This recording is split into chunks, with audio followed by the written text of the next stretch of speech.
ಮೇಲೆ ತೀರ್ಮಾನ ಆಗ್ಬೇಕಲ್ಲ. ಏನ್ ಕಂಪ್ಲೇಂಟ್ಗಳಾಗಿದೆ ಅವನು ಏನ್ ಎಲ್ಲಾರು ಸುಮಾರು ಜನ ಆಗ್ತಾ ಇದಾರೆ, 100 ಜನ ಕೇಸ್ಗಳಾಗ್ತಾ ಇದಾರೆ. ಕಲಾವಿದರ ಬಗ್ಗೆ ಕಲಾವಿದ ಮಾತಾಡಿದ್ರು ಸರ್. ಹೌದು. ಕಲಾವಿದರ ಸಂಘನೇ ಇಲ್ಲ. ಏನ್ ನಿರ್ಧಾರಗಳಾಗುತ್ತೆ, ಏನೇನಾಗುತ್ತೆ, ಏನ್ ನಡೀತಿದೆ ವಾಣಿಜ್ಯ ಮಂಡಳಿ ಸರ್? ಅವ್ರಿಗೂ ಕರೆದಿವಿ. ಅವರು ನೀವೇನು ತೀರ್ಮಾನ ತಗೊಂಡಿರ್ತೀವೋ ಅದ್ರದ್ದು ಬದ್ಧವಾಗಿರ್ತೀವಿ ಅಂತ ನಮ್ ದೊಡ್ಡನವ್ರು ಹೇಳಿದ್ದಾರೆ ಸರ್. ಈಗ ಎಲ್ರಿಗೂ ನಮಸ್ಕಾರ. ನಾನೇ ಸ್ವಲ್ಪ ಗೊಂದಲದಲ್ಲಿದ್ದೀನಿ ಇವಾಗ. ಕಮಲ್ ಸಿನಿಮಾಗಾಗಿ ವಾಣಿಜ್ಯ ಮಂಡಳಿ ಯಾಕೆ ಇದನ್ನು ಪ್ರಸ್ತಾಪ ಮಾಡ್ತಿದ್ದೀನಿ ಅಂದ್ರೆ, ದಯವಿಟ್ಟು ಅನ್ಯತಾ ಭಾವಿಸ್ಬೇಡಿ.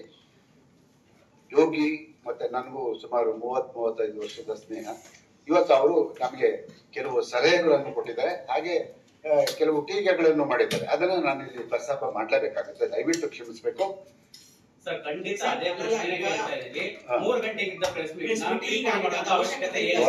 ಆ ಸಿನಿಮಾಗೋಸ್ಕರ ಮಾಡ್ಬೇಕಾ? ಕನ್ನಡ ಸಿನಿಮಾಗಳಿಗೋಸ್ಕರ ಕನ್ನಡ ಚಲನಚಿತ್ರ ವಾಣಿಜ್ಯ ಮಂಡಳಿ ಏನ್ ಮಾಡಿದೆ? ಒಂದ್ ನಿಮಿಷ ಹೇಳ್ಬಿಡ್ತೀನಿ.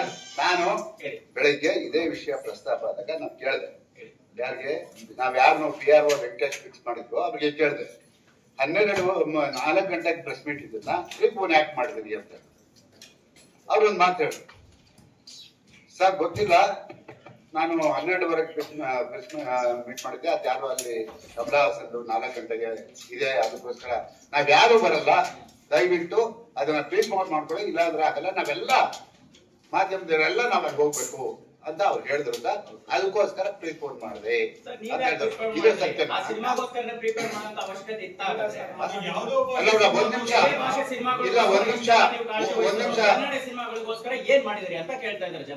ನಿಮಿಷ ನಾನೇ ಹೇಳ್ತೀನಿ ಅಲ್ಲ, ಪ್ರೀಪೋನ್ ಮಾಡಿದ್ರಿ ಅಂತ ಹೇಳಿದ್ರಿ ನೀವು ಅಲ್ವಾ? ನೀವು ಬರ್ತೇನೆ, ಮಾಧ್ಯಮದವರು ಬರ್ತೇನೆ, ನಾವ್ ಯಾರಿಗೋಸ್ಕರ ಪ್ರೆಸ್ ಮೀಟ್ ಮಾಡೋಣ? ನನಗೆ ಬೇರೆ ಯಾರು ಹೇಳಿಲ್ಲ. ಚಲನಚಿತ್ರ ವಾಣಿಜ್ಯ ಮಂಡಳಿಗೆ ಆಕರ್ಷಿಸಿದ್ರೆ ಆ ಸಿನಿಮಾದ ಪ್ರೆಸ್ ಮೀಟ್ ನ 2 ಅವರ್ ಲೇಟ್ ಮಾಡಿ ಅಂತ ನೀವ್ ಹೇಳ್ಬೋದಿತ್ತಲ್ಲ. ಅದು ಸಂಬಂಧಪಟ್ಟವ್ರು ಕೇಳಬೇಕು. ಹೋಗ್ಲಿ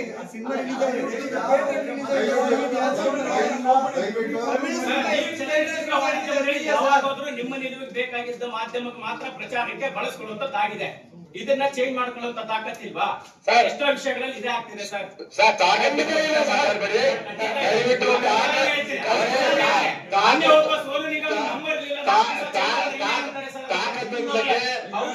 ವಾಣಿಜ್ಯ ಮಂಡಳಿ ಪ್ರಶ್ನೆ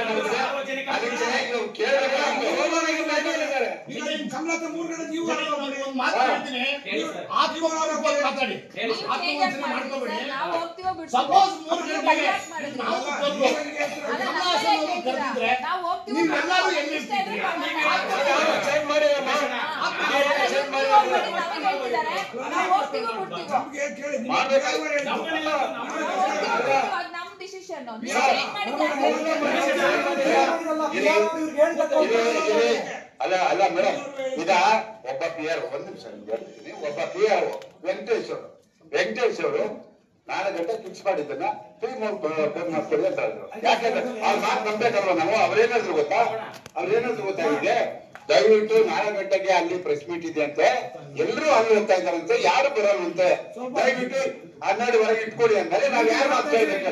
ಇಲ್ಲಿ ನಾವು ತಪ್ಪಿದಸ್ತ್ರ ಅಥವಾ ನಮ್ಗೆ ತಾಕತ್ತಿಲ್ವಾ, ಡಬ್ಬಿಲ್ವಾ? ಈಗ ಇನ್ನೊಂದು ಪ್ರಶ್ನೆ ಇರೋ ಸರ್, ಸೋಷಿಯಲ್ ಮೀಡಿಯಾದಲ್ಲಿ ಆಗುವಂತ ಈಗ ಫಸ್ಟ್ ಆ ಹುಡುಗ ಮಾತಾಡಿದ್ರ ಬಗ್ಗೆ ನಮ್ಗೂ ಬೇಸರಿದೆ, ಅದು ಖಂಡಿತ ತಪ್ಪು, ಅದು ಫಸ್ಟ್ ಲೈನ್ ಅಲ್ಲೇ ಒಪ್ಕೋತೀವಿ. ಅದನ್ನ ಹೊರತುಪಡಿಸಿ ಹೇಳೋದಾದ್ರೆ ಅಂದ್ರೆ ಸಣ್ಣ ಪುಟ್ಟ ಸೋಷಿಯಲ್ ಮೀಡಿಯಾದಲ್ಲಿ ಆಗ್ತಿರ್ತಕ್ಕಂಥ ಕಲಾವಿದರ ಎಲ್ಲಾ ಬೆಳವಣಿಗೆಗಳಿಗೂ ಕೂಡ ಚಲನಚಿತ್ರ ವಾಣಿಜ್ಯ ಮಂಡಳಿ ಇದೇ ರೀತಿ ಸ್ಪಂದಿಸುತ್ತಾ? ಖಂಡಿತ ಸ್ಪಂದಿಸ್ತಾ ಇದೆ ಸರ್. ಯಾವತ್ತೂ ಇಂಥ ಘಟನೆಗಳು ಬಂದಾಗ ನಮ್ಮ ರಾಜಣ್ಣನ ಬಗ್ಗೆ ಏನೋ ಕ್ಲಿಪ್ಪಿಂಗ್ ಬಂದಿತ್ತು, ಅದಕ್ಕೆ ಕಮಿಷನ್ ನಾವು ಕಂಪ್ಲೇಂಟ್ ಕೊಟ್ಟಿದ್ವಿ. ಯಾವತ್ತೂ ನಾವು ಸುಮ್ಮನೆ ಇದೀವಿ?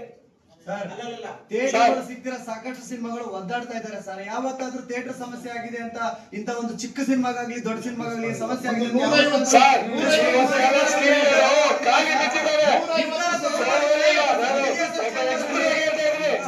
ನಿರ್ಧಾರ ತಗೊಂಡು ನ್ಯಾಯ ಕೊಡಿಸಿರೋ ಒಂದೇ ಒಂದು ಉದಾಹರಣೆ ತೋರಿಸಿ ಸರ್.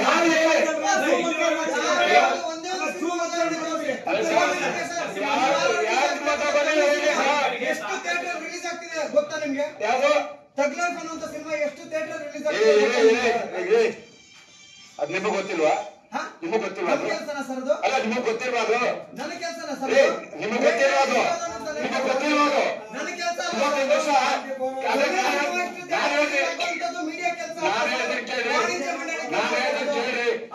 ಮೀಡಿಯಾ ಕೆಲಸ